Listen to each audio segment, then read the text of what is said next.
everyone, Mark and Joey here with our NBA Rewind show for the past week, Joe. And but before we get going, just want to mention the website, ultimatesportschannel.com. Guys, look at 50 posts every day about everything happening in all the sports around the world. Go there every day. Take a look at what's happening. We cover more. We don't go game by game. That's for the TV guys. That's for the posts that come in the live news feed every day. We're going to talk about special feature shows that we have a lot of comments on. Yeah, exactly. We're going to take some stories and roll with them and expand farther in. The NBA right now is about halfway through their season, so lots of stuff going on in the NBA. The best players are rising to the top, so it's been very exciting. I know for NBA fans, and some great scoring records have been touched, so lots of fun in the NBA right now. Yeah, there is for sure. And I do want to mention, we used to do an NBA wagering show, Joey, months ago. It was just too much work with the amount of time we had. So what we did is we put all our strategies into a video about how we bet the NBA, and it's one of our most effective ones. Because there's some pretty easy strategies for winning in the NBA a lot of people may not be aware of. Anyway, you can get that. If you make an account on Vimeo.com, you can then hit the on-demand button and head in, and you'll see our NBA wagering strategy there.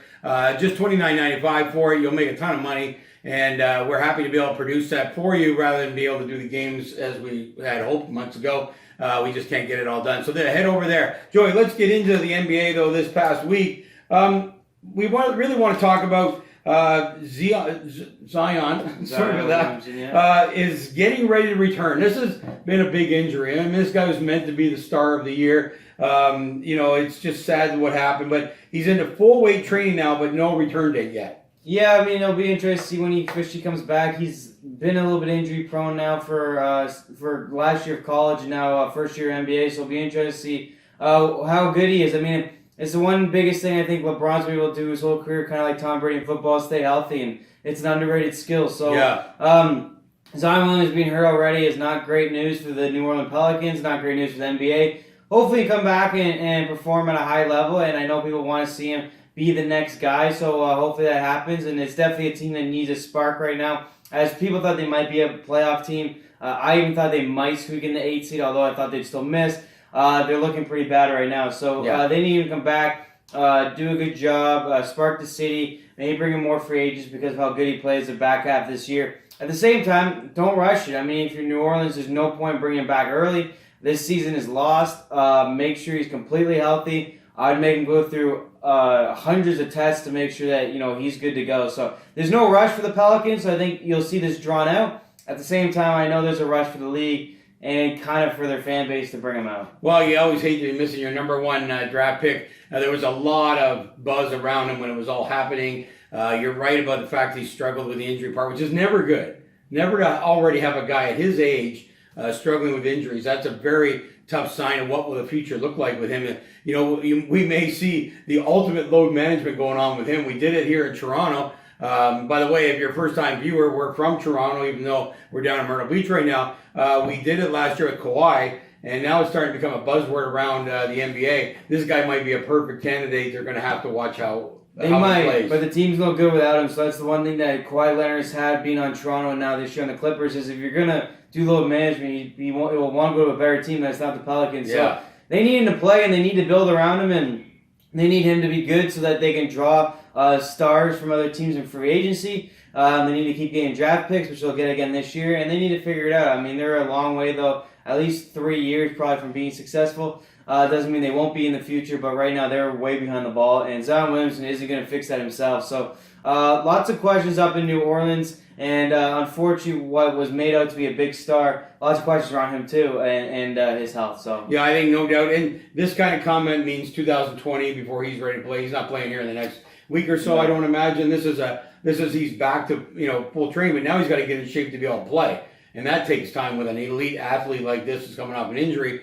It may be February before we're seeing him back in the lineup. I would certainly, like I said, make it wait as long as possible. The Pelicans, no need to risk it. So yeah, once a playoff spot's not looking likely, then why not? And he's not bringing you a playoff spot either. I don't care how many games he all plays. By himself, it's all over. Yeah, no kidding. Anyway, we'll hope for the best. I really hate to see a young player with all that coming out about him getting the number one draft pick and then immediately struggling with injuries. So we don't like to see that. So we'll wish him well on making that happen.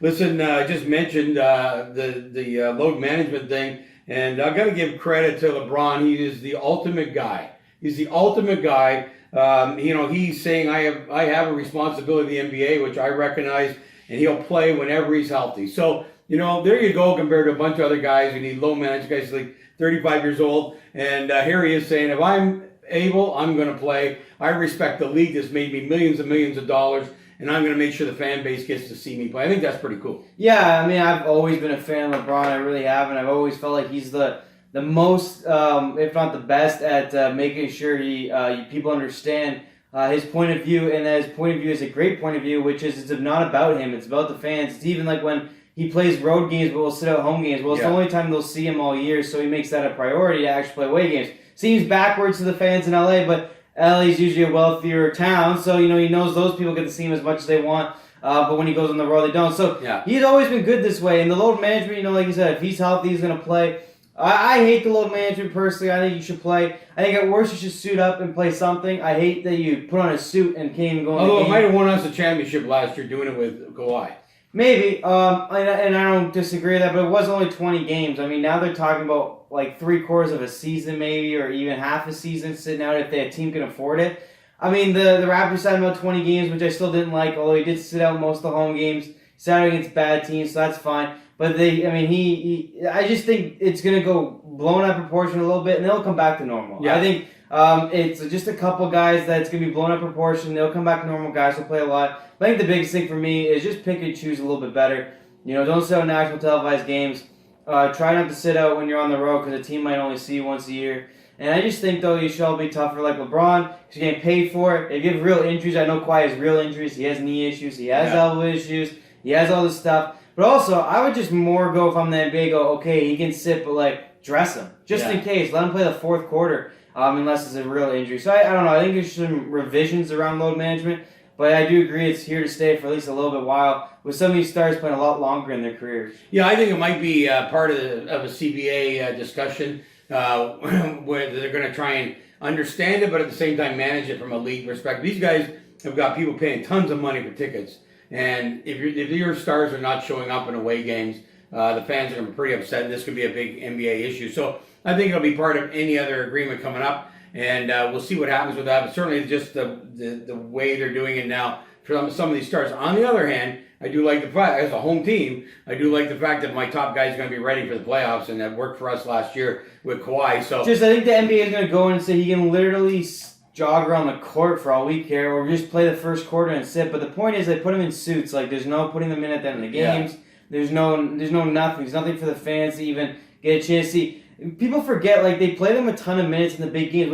That doesn't mean you have to do that every game. Yeah. You want to talk about load management, maybe just play them like half a quarter. I don't know, something. But give the fans a little bit of something to watch for. I just think putting them in a suit is a big miss. Yeah, I agree 100%. I think that's something that's really, really sad for fans on the road. I mean, we know from being here in Toronto, you get a ticket and you're expecting one of these top players to play against the Raptors, and all of a sudden they're not in the lineup. It might be the only time all year you get to go. Yeah, you see them, or maybe ever, depending on... we've never been to a basketball game. If it was my only basketball game and LeBron decided to sit, I'd be crushed. So, I think that's why LeBron recognizes that for sure. Yeah, for sure he does. Hey, listen, this is going to be an interesting one. Utah Jazz fan is suing the team and Russell Westbrook about him about some words that he has said or acts of contacting fan. A little bit of a dispute of exactly what happened in the incident.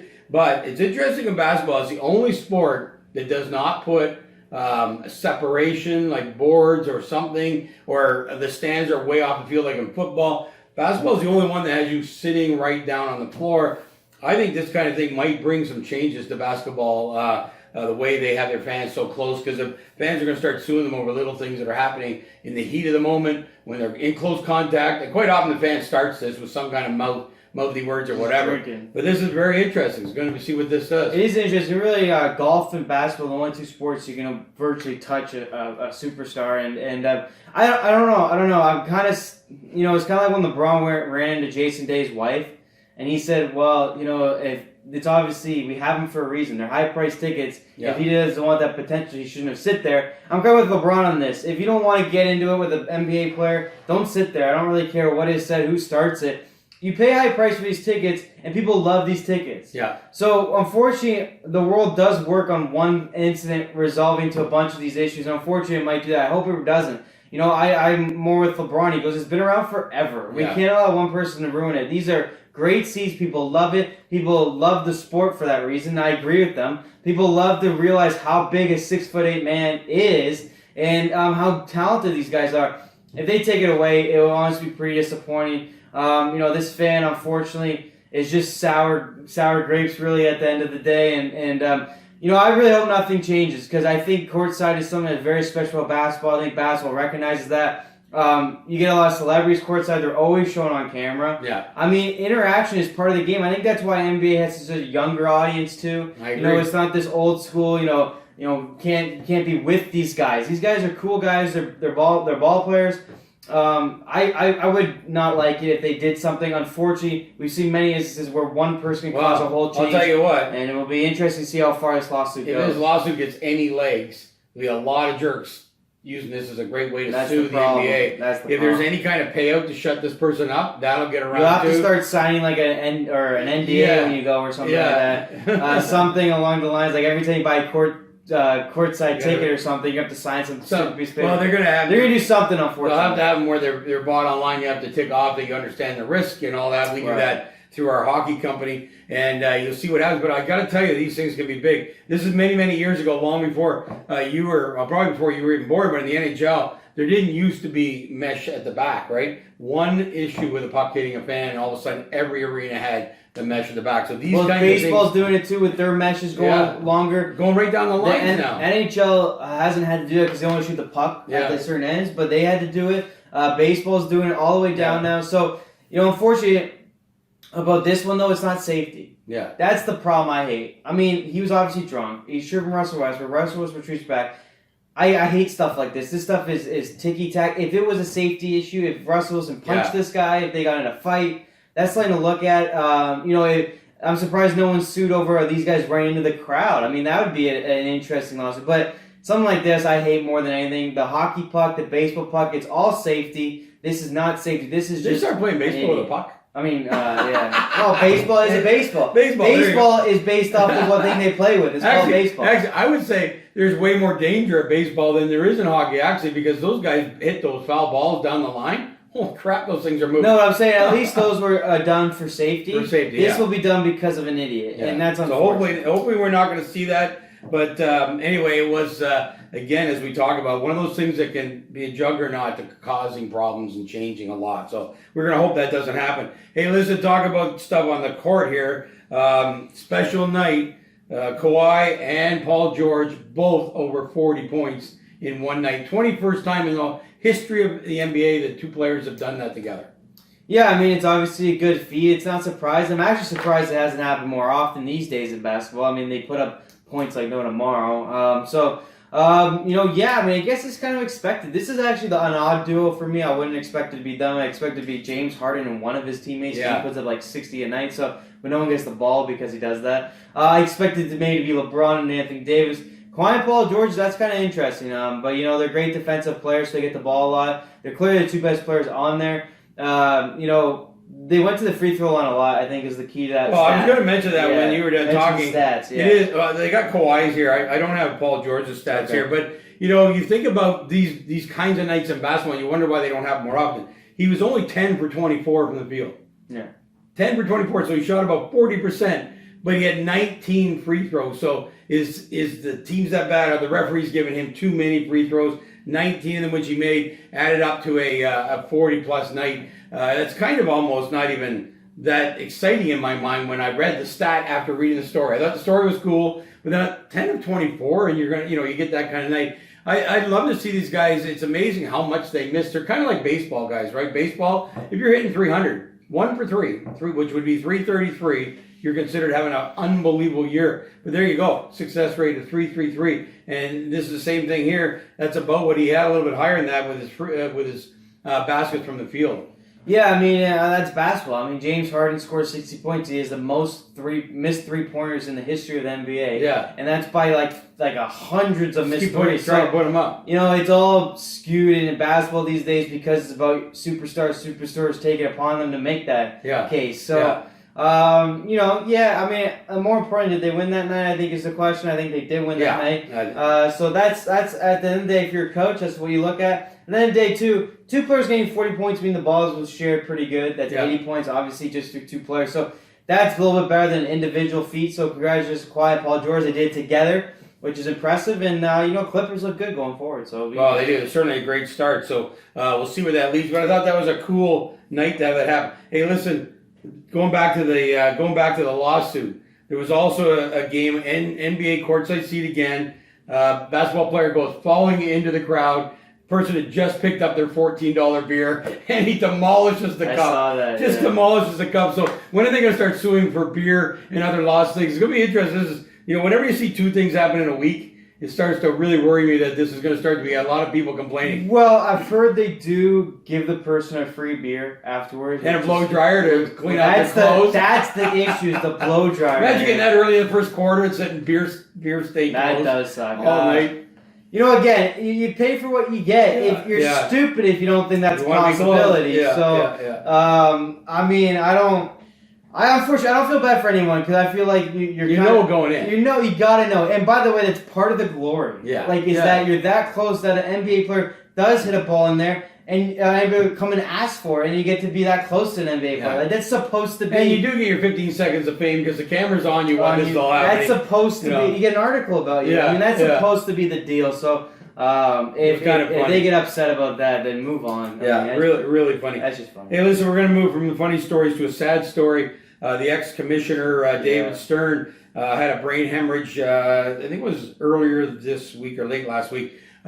Still in serious condition. They are talking, families around him, stuff like that. This sounds way more serious than just serious condition that he's going to recover from, come back. Really sad situation. Those kinds of injuries. And quite honestly, I have to tell you from a personal note, I had a close friend and, went through 5 years of living with that. And quite honestly, I never hate to say it's better off to pass on, but I'll tell you, it is not a life to have with these brain injuries. And so he's 77 years old. Don't want to say that. I'm 63 now, so that's starting to get way too close for comfort. Young these days. But anyway, we wish him the best or his family the best.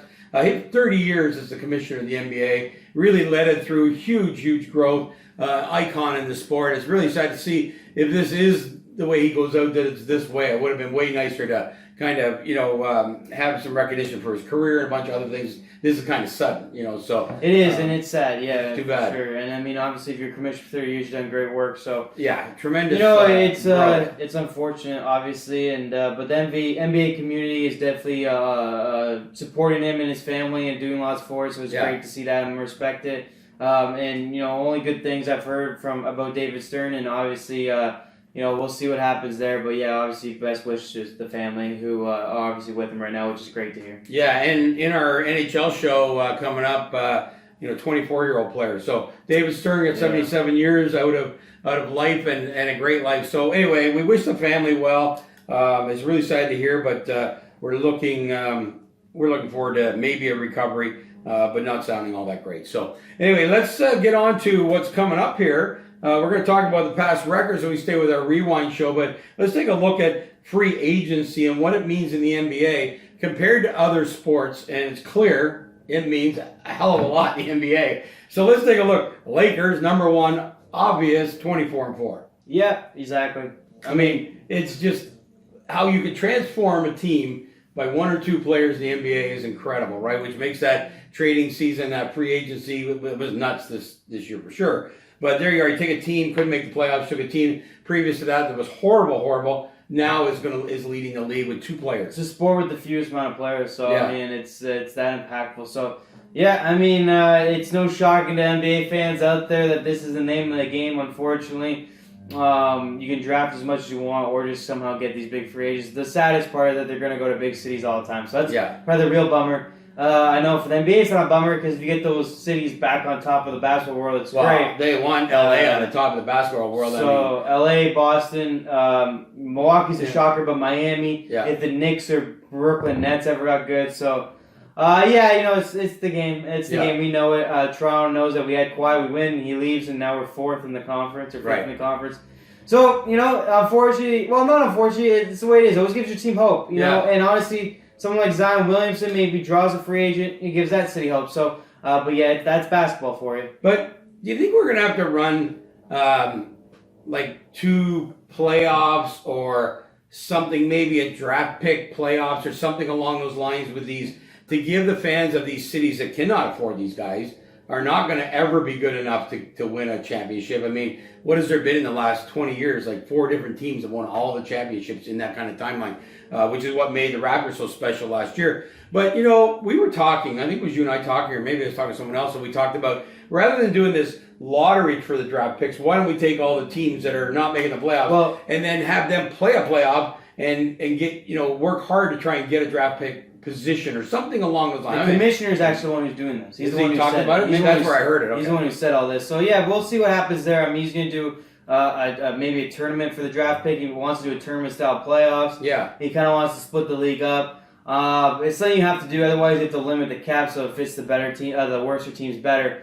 He's tried his best. I mean, you can make more money if you stay with your team. It's just hard for those owners to pay it out. They can't pay it, yeah. He's looking at a couple options here, so it'll be interesting to see what he gets done. I think we're a little ways away from it, but it's going to be announced to discussions in the offseason. So interesting stuff, what he may or may not do. Adam Silver's certainly someone who's come up with many ideas, many new things in the NBA. He's tried to balance the league at the best he can. He's done a great job. He's one of the only commissioners that doesn't get booed, so the fans are on board with it. So maybe he'll come up with another special thing. I definitely know in terms of how it works with college basketball. I don't see why it wouldn't work in NBA. I think you can't do one and done. You have to do something along the lines of a double elimination or still a series, but kind of like a tournament. I don't know, but he's gonna think of something. I think it'll be cool. I think he's definitely gonna help him. I think the thing about playing for your first overall pick is definitely interesting. I think it's a great idea. But at the same time, what was funny was, I think Max Cummins said about football, he goes, well, you won't want to play for the first overall pick if the first overall pick's your position. That's another question mark. So it'd be interesting to see what comes out of it. But he's definitely a thinker. I mean, Adam Silver has grown the game of basketball by going to the youth. And the youth like tournaments, they like college, basketball. He's trying to take some stuff from there. The first overall pick's important. It could be very interesting. Split up the league could be very interesting. Top and bottoms. He's a thinker, and I think he'll get something done that will work pretty well. And it'll just be interesting to see a league go this far because obviously it's been around forever, and you're gonna taint the records a tiny bit. A lot. He'll change who wins championships, and you'll be way different than any other national sports league in the world. So it'll be interesting to see if he gets anything done. Honestly, I think it's gonna be very tough to go away from conferences, to go away from top 8s, to go away from where it is now. I mean, you're gonna talk about kind of making any record going forward way different than what the past has been. So. Well, there's no doubt there's a lot to do with that. But you know what? These guys are talking. You get guys in there talking about the next 30 years. We just talked about David Stern being in for 30 years. This guy's thinking about 30 years. So he's looking at, I got time. I want to work on some new initiatives. A lot of guys in that commissioner role or these kind of impactful roles want to leave a stamp on the game. I like the way he's thinking. Obviously, there's lots to work through. But, the World Cup has always been that way in different sports. You got your top 8 teams, and if you're number 8, you drop to the bottom, and number 9 moves up. World Cup's a lot different. This is kind of a model that's already worked. It kind of works in soccer that way. I mean, soccer's so confused. It's hard to get too much into it. I'm just thinking what he will do is just have 2 sets of playoffs. I think he'll just play a regular season. He has to find a way. But then the bottom 8 that don't make will have their own playoffs. I think that's the only way to go about it. That way you don't taint the top 8 and kind of taint how they win championships by making them go to a tournament all of a sudden. I think he'll keep it the same. He'll just set up another playoffs of the bottoms. I think that's the only thing you could really add and make sense to all the players. Now the problem is, will the players want to play that many games? Do the players who don't make the playoffs care about playing. I mean, I'm going to go with no. I mean, they're going to know it's not a real championship. They're going to know it doesn't matter. That's also the tough part about making them play for a draft pick. Any veteran on that team who gets stuck on one of these teams will not play. I guarantee it. So, it's going to be interesting. And then do you just call up all your G League players, have them play? It's going to be a lot of question marks, but he's going to be in tough, especially because the top teams are quite happy. One thing Mark Cuban says, just somehow make the betting a little bit easier, a little bit better. They struggle with betting, obviously, because of lopsided games, players sitting out, not knowing players sitting out early enough, and they don't have as many markets to bet in, unlike football where you can bet in so many other markets. So I think that will be probably assessed first. But extending the season, I would shorten the season and then have 2 sets of playoffs, obviously the regular playoffs, the bottom playoffs, because you already know the top 8 virtually by now. Well, the point. But we'll see. It's a lot of work. The point of doing those 2, of course, one of the reasons teams will not give up those regular season games is revenue. But you know what? If you have playoff games, even if they're secondary playoff games, there's still games to win something. You probably get more fans in the. But you have to take games away from the regular season because it's going to be coming down to the players not wanting to play. And I don't blame them. Why would you want to play for something that they know is not a real championship? They're on a bad team. They're already probably looking towards next year. Where can I go? Where can I get traded? Where can I get signed? So it has to be a shorter regular season then if he wants those another bottom playoffs and top playoffs. He wants to split that up. You have to have a shorter regular season because the players will not go for more games on these bad teams, especially veterans. So he's going to have to probably look at that to get anything he wants done because that's the biggest thing in all sports right now is they all believe they play too much or at least practice too much to play these games. So something will be done. Adam Silver obviously has the keys to the kingdom, and I think he'll get something special done. But I think it's ways away. Really, it's going to be a couple of negotiations for sure. So we're going to see what happens there. I think they've got to do something. There's no doubt. Let's just look at the Clippers, 21-8. Kawhi, Paul George going there. All of a sudden, this team's is going to be right near the top. Miami Heat, 19-8. Brooklyn, 15-12, which has not been as big a success, but they're waiting for next year when they put both pieces together in Brooklyn. And the Celtics, 17-7. So, it's key. You wonder why these guys are making so much money. Every team wants them because they know they can completely switch their fortunes around and make that happen. Yeah, you just need to draft well like Milwaukee, and then hopefully he hangs on. He has to basically sign 2 contracts almost with a team that drafts him in order to make the most amount of money possible. So you just got to kind of do that and treat him as good as you can, and hopefully he hangs around for those 2 contracts. That's about 6 years. And hopefully you can do something in 6 years if you're a small market team. Yeah. If you're a small market team, there's no point in my mind, not finishing last and not getting a pick. I feel it's the only way to win. And you just got to make it work really, really fast when you get those guys and try to keep them for typically 2 contracts is the way Silver set it up, so that way they get max dollars. The only way they get it. It's about like $50 million extra. So, it's one of those things that is really the only way you're going to win. And then you hope you draw a couple stars for those runs that will come and they want a championship. And then you go from there. It's like New Orleans right now. Zion comes out, does everything we expect him to. They already have other young players. They step up with Zion. It won't be hard to get a couple guys to at least go, well, I want a championship. I've been this guy who's been around forever. I'll come join a team. And they might win one. And then also you got to remember, in these small towns, cities, it just takes one championship to last 20 years in a city. Yeah, you can win one, like if something like New Orleans won an NBA title, they wouldn't have to win again for like 20 years and no one would care. It's like the Raptors right now. Wow, we think we still have a good chance. We're developing young guys. People are still high on the win. It's one moment is all you really need. Yeah, no doubt about it. But there you go. Free agency more than any other sport. It just doesn't matter. Look at baseball. The guys who signed those monster contracts or teams didn't even make the playoffs. It's just so impactful in the NBA. Now, one good thing for these teams, they've got these guys locked up for quite a while. So there's not only going to 2 be years. Kawhi and Paul George can both leave after next year. So it's not very long. People are moving left, right, and center in the NBA. At least contracts are not long because it's not how they get their biggest money. So the one thing with the NBA, stars are always available every 2 years. It seems like. So again, another way they tried to make it even. Not making the right sales pitch is tough. So that's the way it is. Well, and right after Kawhi came back to Toronto, you might see him come back and sign here in 2 years. No, because he got royalty treatment, and he's even joking about the fact that I don't know if I should have left. So, but he did mention that it was really, really cold when he went back to Toronto. It's unfortunate our whole fate as an NBA basketball city. Well, matter of fact, any Every sport but team. hockey. Yeah. But even hockey now, the southern teams are drawing a lot of the stars because of weather. It's hard to believe that that's really what stands between you and one of these great stars. Can be the weather you get. But anyway, there you are. That's the NBA. As we say, we're just in the early parts of the season, with 30 games in. So lots more will start happening. Obviously, the NFL is the focus of our attention for the next 4 or 5 weeks, I guess it is now. And actually probably 6 weeks away before we get to the Super Bowl. So lots to talk about in the NFL. Anyway, we'll be looking forward to being back next week on the NBA show and covering what happens in this coming week.